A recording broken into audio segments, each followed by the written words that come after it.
This should be a relatively quick video, maybe not. Basically, yesterday I was saying that the other large tech stocks, aside from Apple and Google, needed to skyrocket. Amazon was up 4 or 5% today. Why? Because Virgin Atlantic made a deal with them to incorporate their Wi-Fi on their planes. Amazon, a trillion-dollar company, is up 4% because Virgin Atlantic is going to incorporate Amazon's Wi-Fi on the flights. Oh, okay, no problem.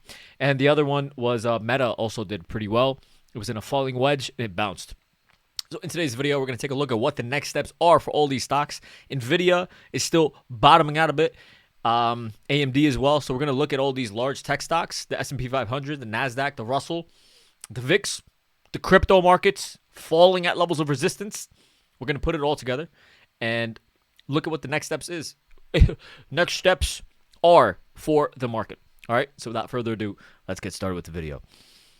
Watch out, guys. Amazon got their first satellite internet client. It's up 4%, $1 trillion. 4% of $1 trillion. How many people are going to be buying Wi-Fi? I don't know. Anyway, so Amazon obviously broke above 230. Spectacular. We have resistance at 236, right?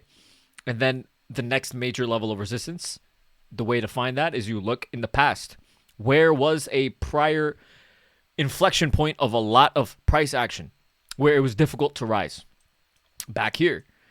Back in February, January of 2025, this year, all of this is major resistance. So obviously 236, and then the next major level of resistance is 240. So we are right at that level of resistance.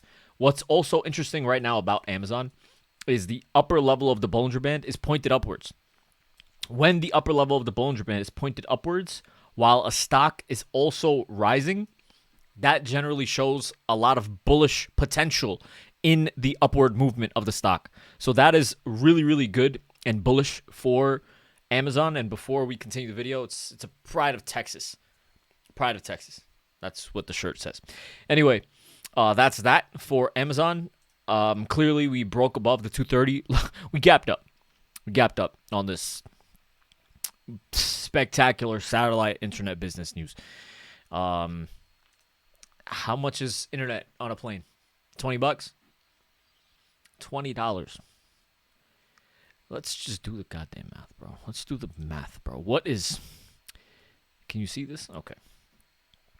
You guys can see this, right? All right, so 1 million, 10 million, 100 million, a billion, 10 billion, 100 billion, a trillion. Okay. Times 0.04. This is going to give us a really messed up number, actually. Okay, never mind. This is 100, 100,000, 100 million.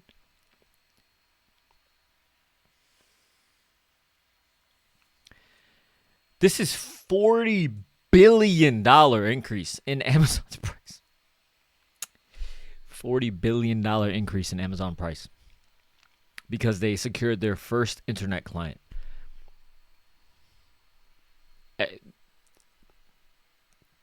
How much is internet going to be? Say it's even $50 a flight. $50 a flight? I don't even know. What? I'm trying to think. Because I guess this would help create the foundation for satellite internet compared to what Musk is doing with Starlink. And this is just a short-term funding of that project that they could also use to just finance further operations to create the foundation of their space program and their satellite internet. Is basically satellite internet would just be a forefront, just a way to monetize what the later goals would be, I guess. And then if they have a strong satellite program, then not only would they be able to practice this with Virgin Atlantic, they would potentially be able to provide internet to countries similar to what Musk is doing, and also to other airlines.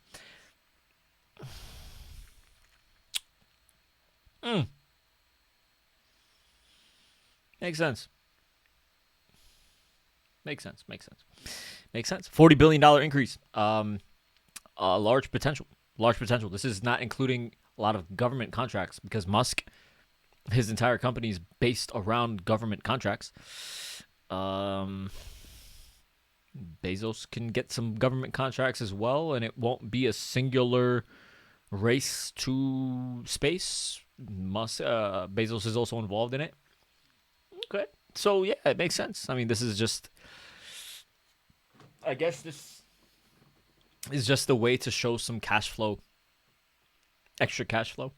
Makes sense. Yeah, because I mean, they're obviously not going to turn a profit. It obviously doesn't. Just the internet alone doesn't justify the $40 billion increase to the market cap. But yeah, everything that I just mentioned sort of makes sense. All right, okay, no problem, no problem, Bezos, no problem. Sounds good. I jumped to conclusions. Anyway, yeah, Amazon makes sense. The Bollinger Bands are bullish. For a continued move to the upside, 232, 233 area needs to hold. And then we can continue rising. We have the major fib level at 248 and major resistance at 240. So that's that. Let's look at the rest of the tech stocks. Netflix, another loser, bounced. Awesome. Basically, the NFL season, Netflix is basically partnered with the NFL. That's another reason why it's bouncing. And it was also bouncing because it was one of the losers. Money was flowing out of, Apple and Google. They're taking a bit of a pause. Money is flowing into the loser stocks that were consolidating at support. And clear cut, a lot of strength here on Netflix.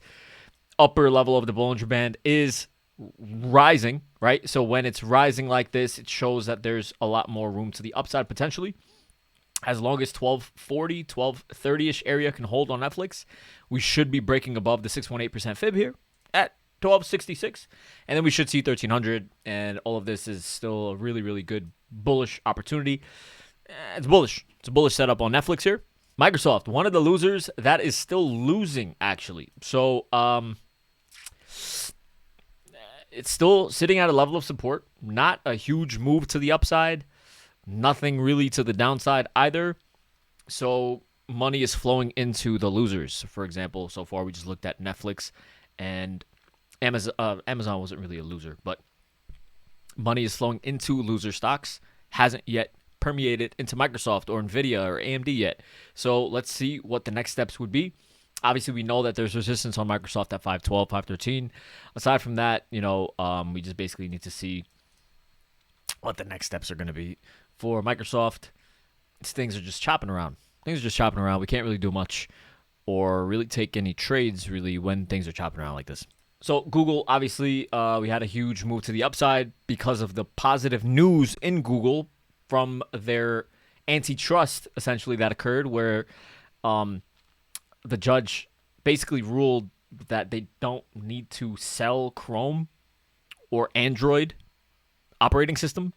So they're still going to maintain Chrome and the Android operating system. That was a huge scare for Google. But now that news has subsided, Google essentially skyrocketed up.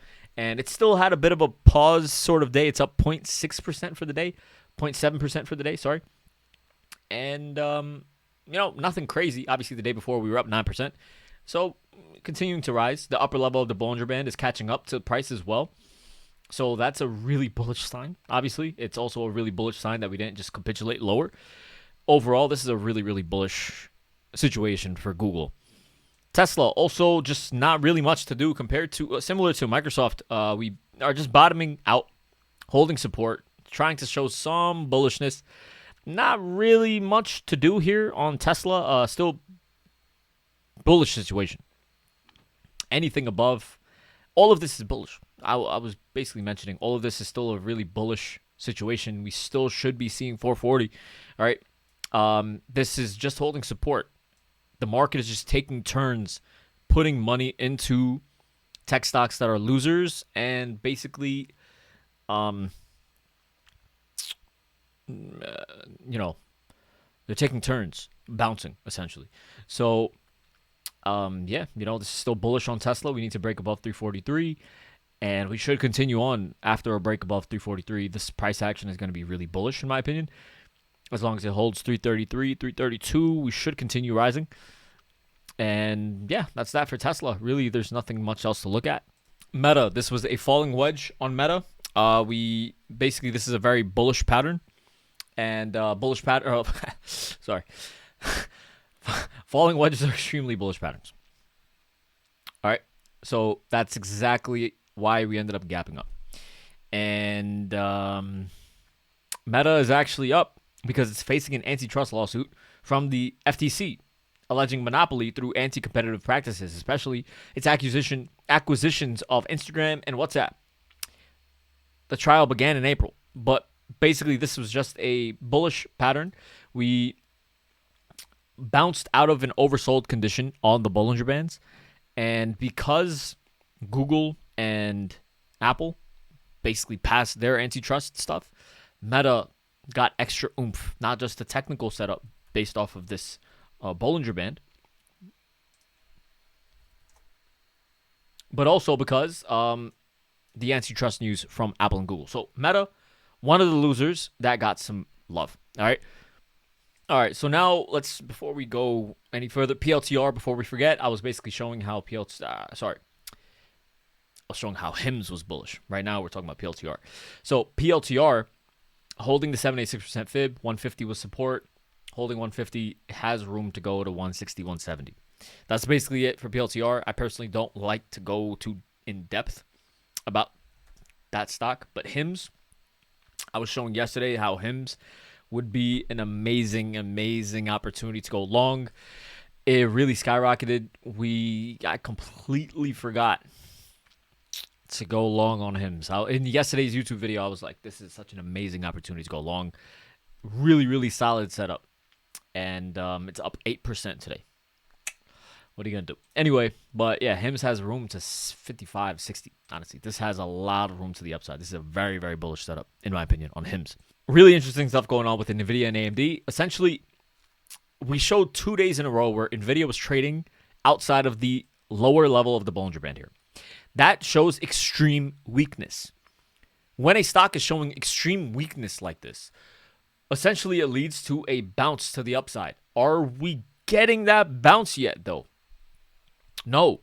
In the past, when large tech stocks or when large ETFs, the SP500, the NASDAQ, were this overextended to the downside, we often get a large rip to the upside.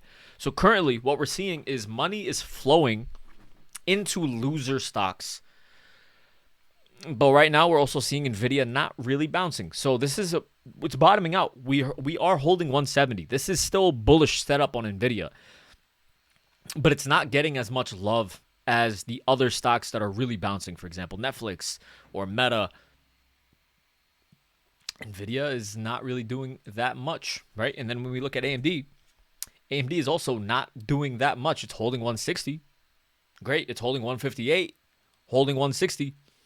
But this is not an extremely oomph related sort of setup. I mean, it's holding support, but we're not getting an extreme bounce. But regardless, this is holding support. Other large tech stocks are bouncing, as I said they would in yesterday's video.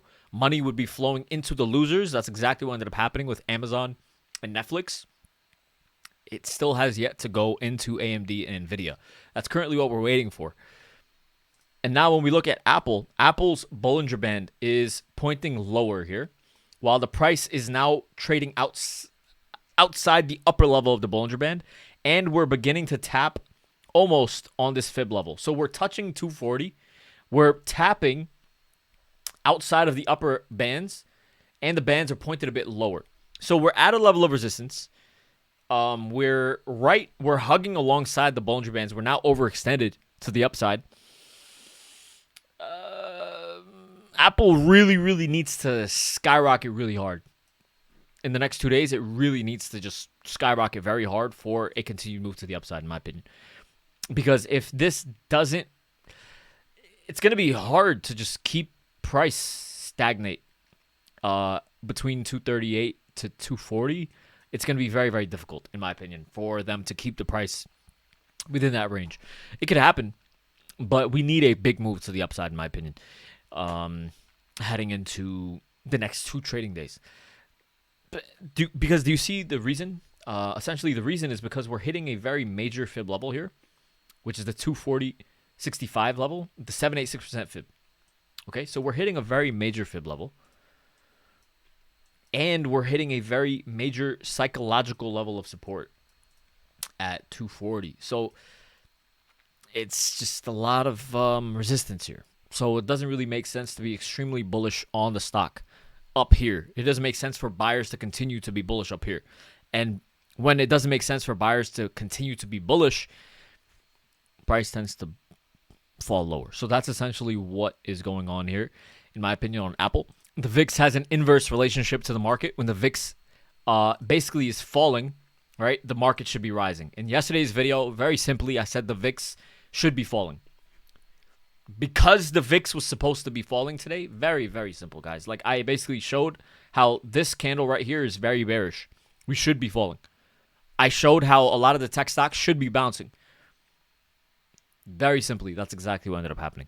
The VIX dropped. It fell 6% today. So as the VIX dropped, that's why the overall market bounced.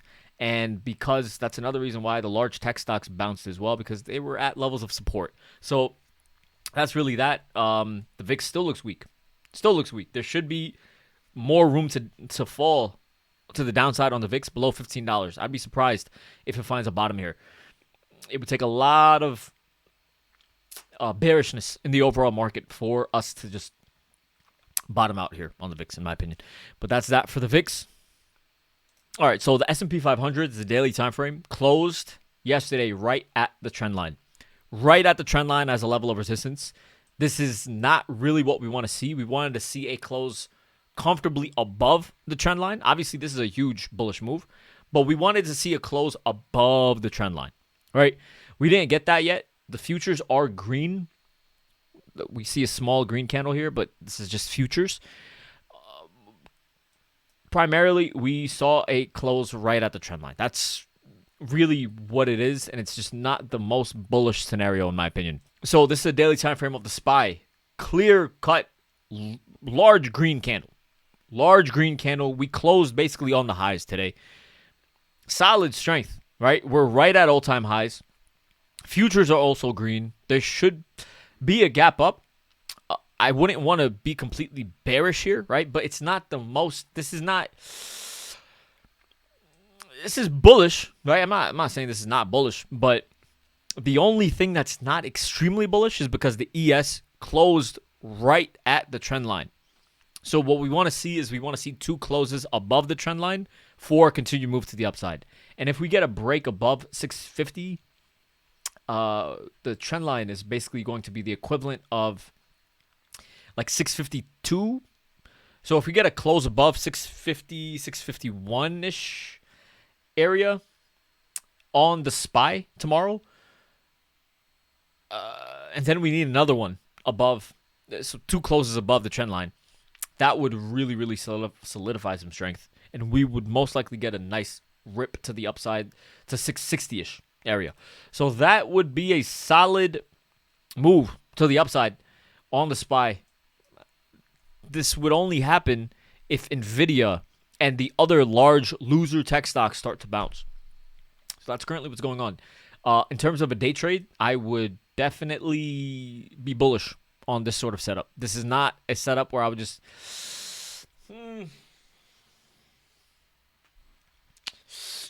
I would start being extremely bearish on the market around 654. Right now, I would lean bullish, and I would want 647 to hold as support. If 647 could hold, this would be a continued move to the upside. If we can rebound at 646, 647, we're going to rise. And this is where essentially I would go short for a day trade. And in the group, we are calling out levels absolutely fantastically. If you're in the group, I'm calling out the levels, and I'm saying, okay, once we hit this level, I'm going short. Once we get to that level, we go short, and it works out perfectly. So this is just the culmination. This is the equivalent of doing that. If this was a 1-minute time frame, this would be the level that I would go short at. 650, 450, 655-ish area. So that's that, and that is essentially that for the S&P and the futures. So for the NQ, the NASDAQ futures, we're getting close to 23,750 here. Also, we're not at all-time highs. We're obviously not as strong relative to the SPY on the NASDAQ. The NASDAQ has a lot of room to the upside.